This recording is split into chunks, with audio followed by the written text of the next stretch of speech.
यौगिकों का रासायनिक सूत्र लिखना है। लेकिन कोई यौगिक हमारे सामने आ जाए, यौगिक का नाम, और हमें उसका सूत्र लिखना है, रासायनिक सूत्र, तो कैसे लिखेंगे, ठीक ना। तो रासायनिक सूत्र को लिखने के लिए कुछ नियम होते हैं। अच्छा, रासायनिक सूत्र किसे कहते हैं? जो कोई यौगिक होता है और उस यौगिक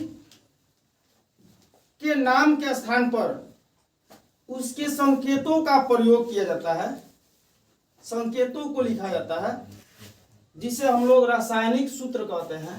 रासायनिक सूत्र में क्या होता है कि जो यौगिक होता है उसके नाम के स्थान पर उसके यौगिकों को लिखा जाता है, ठीक ना। यौगिक बोले उसके संकेतों को लिखा जाता है, तो उसको हम लोग रासायनिक सूत्र कहते हैं। और ये रासायनिक अभिक्रिया क्या होता है? जब दो या दो से अधिक तत्व आपस में अभिक्रिया करते हैं, मिलते हैं, उससे एक नए किस्म का यौगिक का निर्माण होता है, एक नए किस्म का पदार्थ का निर्माण होता है, जिसे यौगिक कहते हैं, ठीक ना। दो या दो से अधिक तत्वों का अभिक्रिया कराते हैं, तो अभिक्रिया के फलस्वरूप एक नए किस्म का पदार्थ बनता है, जिसे हम लोग यौगिक कहते हैं, ठीक ना। तो अब ध्यान देना है यहाँ पे कि हमको किसी यौगिक का रासायनिक सूत्र लिखना है तो कैसे लिखना होगा।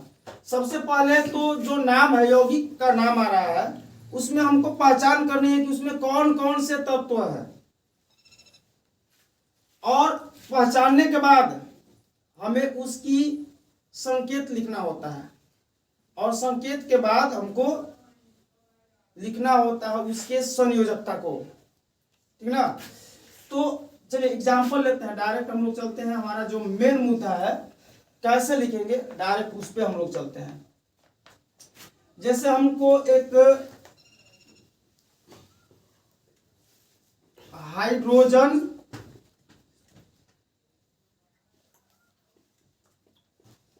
क्लोराइड, यह एक यौगिक है। इस यौगिक में हाइड्रोजन और क्लोरीन को अभिक्रिया कराया गया है। यहाँ पे हाइड्रोजन से तो हमको स्पष्ट हो जा रहा है कि यह हाइड्रोजन है, लेकिन क्लोराइड जो लिखा हुआ है, इससे क्या पता चलता है कि यह क्लोरीन है, ठीक ना। अब हमको इसका इस दोनों को अभिक्रिया कराया गया, हाइड्रोजन और क्लोरीन को, तो हमारा बना हाइड्रोजन क्लोराइड। और हाइड्रोजन क्लोराइड का हमको, अब ये तो नाम हो गया इसका, अब इसका सूत्र लिखना है, रासायनिक सूत्र। तो कैसे लिखेंगे? तो रासायनिक सूत्र लिखने से पहले हमको क्या करना होता है, इसके संकेत को लिखना होता है। तो हाइड्रोजन का संकेत कितना होता है? एक होता है, H होता है, और क्लोरीन का Cl होता है। ये नियम होता है, ठीक ना। ये संकेत लिखने के बाद हम अगला स्टेप हमारा क्या होता है, इन दोनों के संयोजकता को लिखना होता है। तो सबसे पहले हमको जानना है कि हाइड्रोजन का संयोजकता कितना होता है। तो हाइड्रोजन का संयोजकता कितना होता है? एक होता है।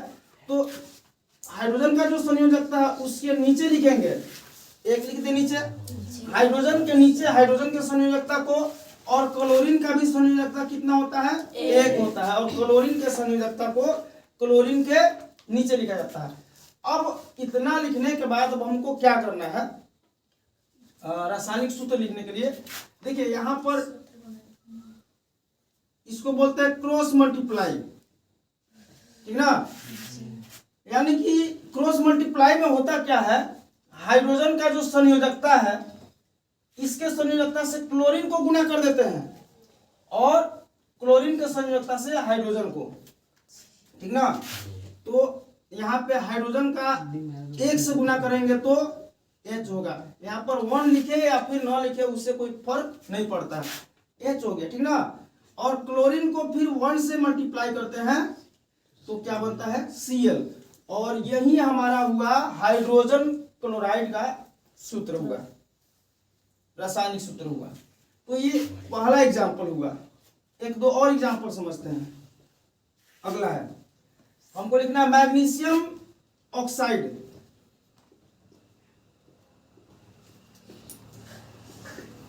मैग्नीशियम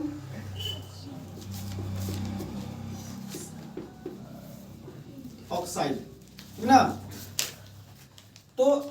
अब इसके नाम से हमको पहचान करना है कि इसमें कौन कौन से तत्वों का अभिक्रिया हुआ है। पहला तो है मैग्नीशियम, और मैग्नीशियम का संकेत होता है Mg। दूसरा है ऑक्सीजन, ऑक्सीजन का संयुक्त ये ऑक्साइड से क्या पता चलता है कि ऑक्सीजन है, और ऑक्सीजन का संकेत होता है O। अब देखिए इसके नीचे मैग्नीशियम के नीचे किसकी संयोजकता लिखेंगे, मैग्नीशियम की संयोजकता लिखेंगे।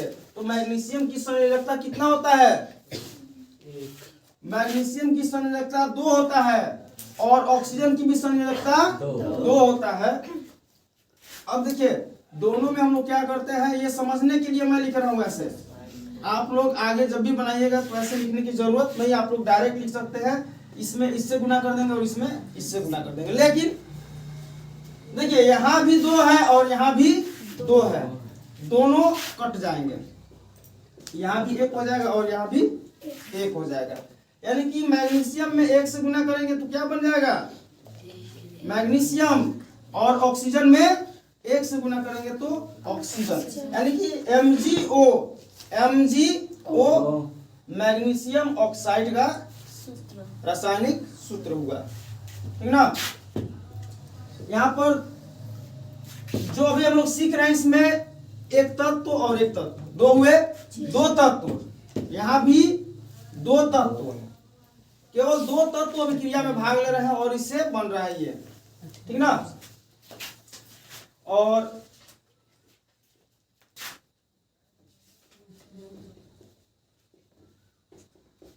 कार्बन डाइऑक्साइड,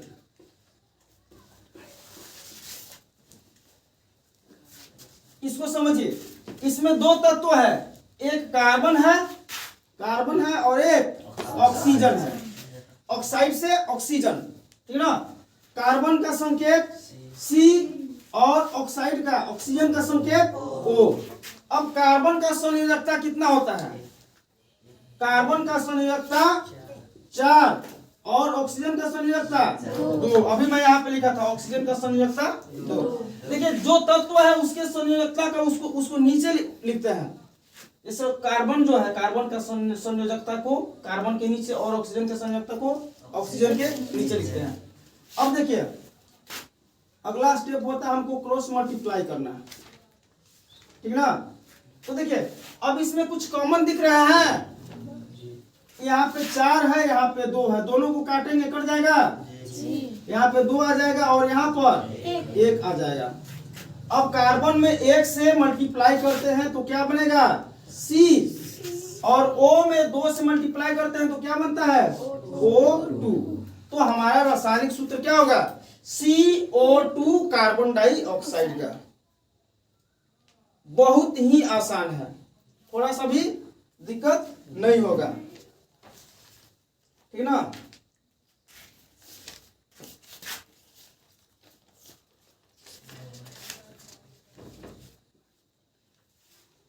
और देखते हैं, ये इतना तो समझ में आया ना, कोई दिक्कत नहीं, कोई दिक्कत नहीं है। आगे समझते हैं। और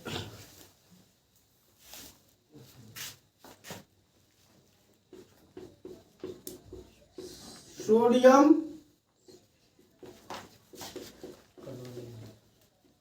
क्लोराइड,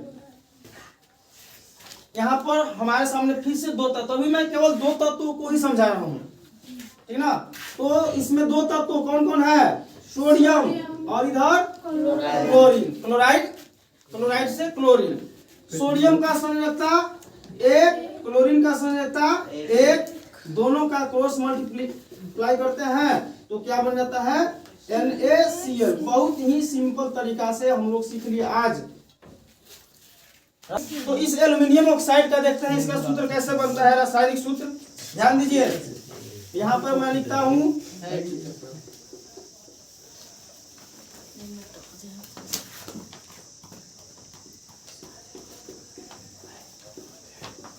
एल्युमिनियम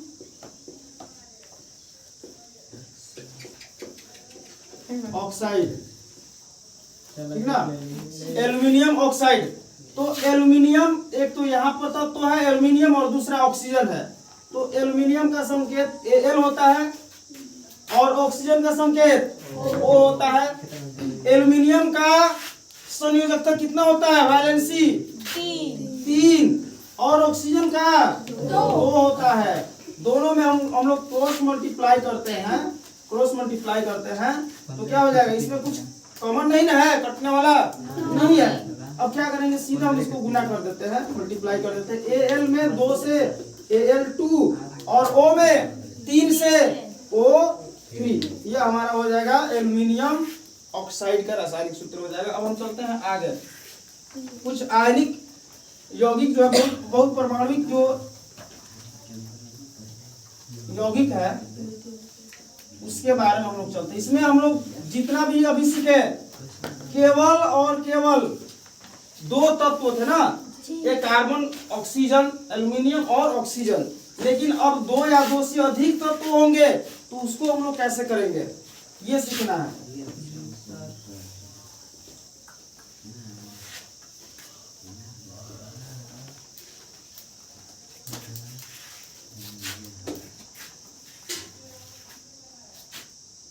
जैसे हमारे सामने एक आता है सोडियम नाइट्रेट। देखिए इसमें ये सोडियम तो सिंगल है, लेकिन नाइट्रेट क्या है? ये बहुपरमाणुक आयन है। इसमें 2 या 2 से अधिक आयन तत्व हो सकते हैं। तो अब दोनों को मतलब कि सोडियम नाइट्रेट का हमको रासायनिक सूत्र लिखना है। तो सोडियम जो है इसका तो सिंपली इसका होता है Na संकेत और इसका संयोजकता होता है 1। लेकिन नाइट्रेट जो होता है, नाइट्रेट का सूत्र क्या होता है? क्या होता है? NO3 होता है नाइट्रेट का। तो इसका भी संयोजकता कितना होता है? 1 होता है। और दोनों को हम लोग क्रॉस मल्टीप्लाई करते हैं तो क्या बन जाता है? NaNO3। ये हमारा हुआ सोडियम नाइट्रेट। यानी कि सोडियम जो होता है इसका भी संयोजकता 1, और नाइट्रेट को इसमें देखिए, नाइट्रेट जो होता है नाइट्रोजन और ऑक्सीजन से मिलकर के बना होता है। इसको बहुपरमाणुक आयन बोलते हैं। और इन दोनों के संयोग जो मिला हुआ है, दोनों का संयुक्त रूप से दोनों का संयोजकता 1 होता है। और 1 में 1 से मल्टीप्लाई करते हैं क्या होता है? NaNO3 बन जाता है। ठीक ना? एक हाइड्रोजन सल्फेट, हाइड्रोजन सल्फेट होता है। ठीक ना? देखिए हाइड्रोजन तो सिंगल है, इसका संकेत होता है H, और सल्फेट का SO4 होता है। ठीक ना? देखिए हाइड्रोजन का संकेत H और संयोजकता 1 होता है, और सल्फर का संयोजकता सल्फेट का संयोजकता 2 होता है। इस हाइड्रोजन सल्फेट को एक और नाम से जानते हैं, इसको सल्फ्यूरिक अम्ल भी बोलते हैं। और अक्सर इसका उपयोग, इसका मतलब कि नाम जो होता है सल्फ्यूरिक अम्ल से ही बोला जाता है, लिया जाता है। अब देखिए ये हाइड्रोजन को और ये सल्फेट को हम लोग क्या कराते हैं? अभिक्रिया कराते हैं। तो अभिक्रिया करने के बाद हाइड्रोजन सल्फेट बनता है। यानी कि हाइड्रोजन में 2 से मल्टीप्लाई करेंगे क्या होगा? H2, SO4 में 1 से करेंगे तो SO4 होगा।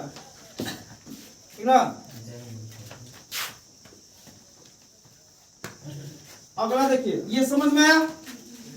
यह भी क्या है? बहुपरमाणुक आयन। इसमें 2 तत्व हैं और दोनों तत्वों का संयुक्त रूप से संयोजकता 2 होता है। दोनों को अलग अलग कर देंगे तो संयोजकता अलग हो जाएगा, लेकिन जब दोनों संयुक्त रूप से होगा, सल्फेट इसका नाम हो जाएगा और उसका संयोजकता 2 हो जाएगा। एक देखिए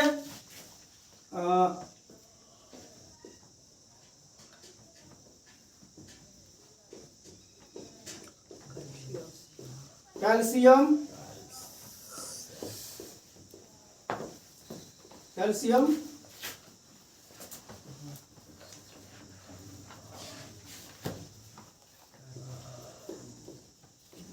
हाइड्रोक्साइड। ठीक। तो इसमें दो एक तत्व है, तत्व क्या है? कैल्शियम, और दूसरा बहुपरमाणुक आयन है हाइड्रोक्साइड। हाइड्रोक्साइड क्या होता है? OH होता है, ठीक ना। अब देखिए ये OH है, दोनों का संयोजकता लिखते हैं। कैल्शियम का संयोजकता कितना? 2, और हाइड्रोक्साइड का 1 होता है, और दोनों में हम क्रॉस मल्टीप्लाई करते हैं, ठीक ना। तो क्या बनता है? Ca में 1 से करेंगे तो Ca, और OH का होल ट्वाइस। देखिए OH जो है इसको हमने इस कोष्टक के अंदर क्यों रखा? क्योंकि O और H दोनों का मल्टीप्लिकेशन होगा किससे? 2 से होगा, इसलिए इसको हमने ब्रैकेट के अंदर लिखा। है इसका कैल्शियम हाइड्रोक्साइड का सूत्र क्या हो जाएगा? रासायनिक सूत्र CaOH का होल ट्वाइस, ठीक है ना।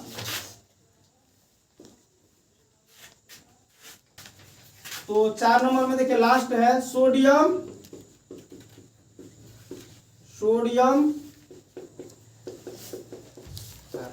कार्बोनेट।